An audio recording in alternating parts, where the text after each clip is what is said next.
Hey guys, I'm back here.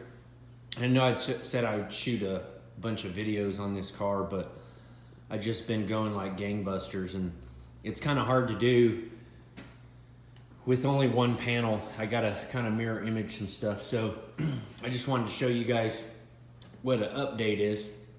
So I've pretty much got this whole floor in here, and I got all the panels made, and this side was the side that I had to go off of because that's all I had. The other side was totally gone.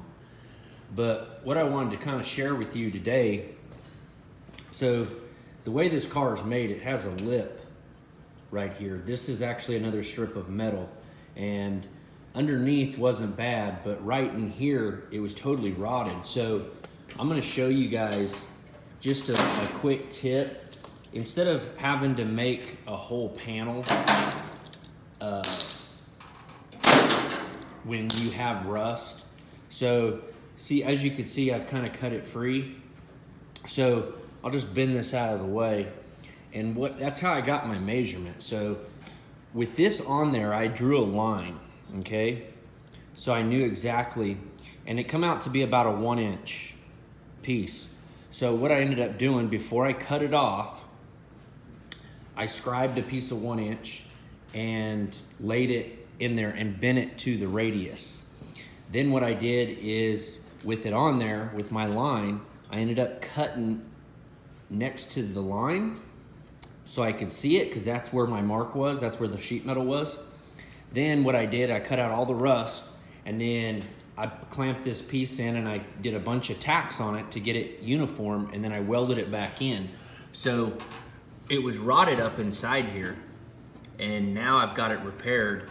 And this piece is pretty rotted underneath too with surface. So what I think I'm gonna do, I clamped it down and I drew its line, so I know where it goes. And then I'm gonna end up cutting this off, and I'll put a new piece in here.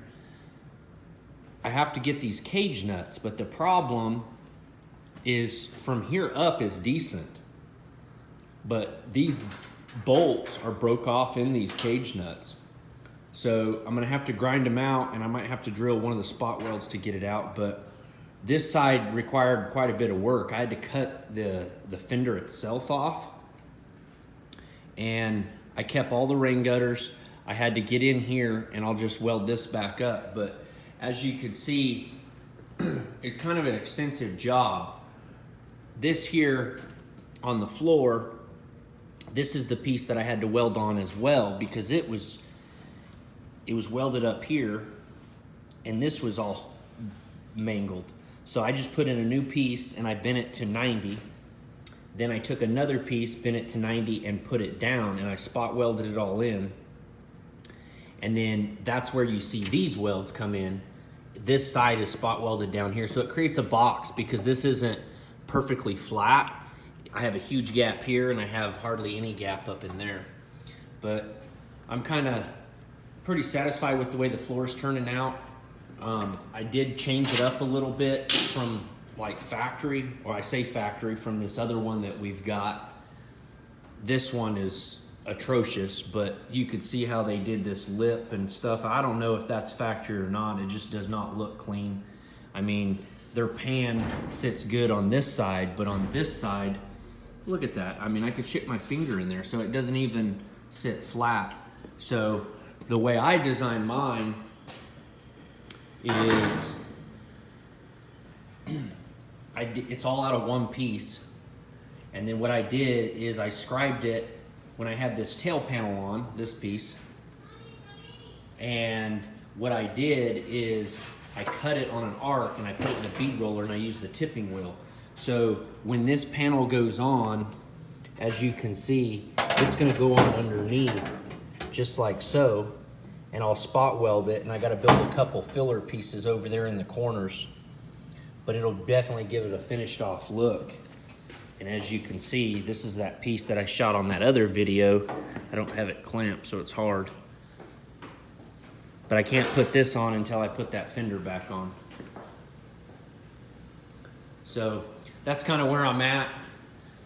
I still have to work the rest of this, and then we ordered a whole new front bulkhead section. So that's just sitting up there. I'm just gonna totally do away with it. So stay tuned, and I'll post some more videos of some metal working. Probably once I start putting this fender back on, I'll show you guys how I'm gonna do that. And then all this has to be replaced as well as all these. So stay tuned. And if you're not a subscriber, hit the button in the lower corner, and I'll keep you guys posted with more metal shaping videos while I'm on this journey of this XK140.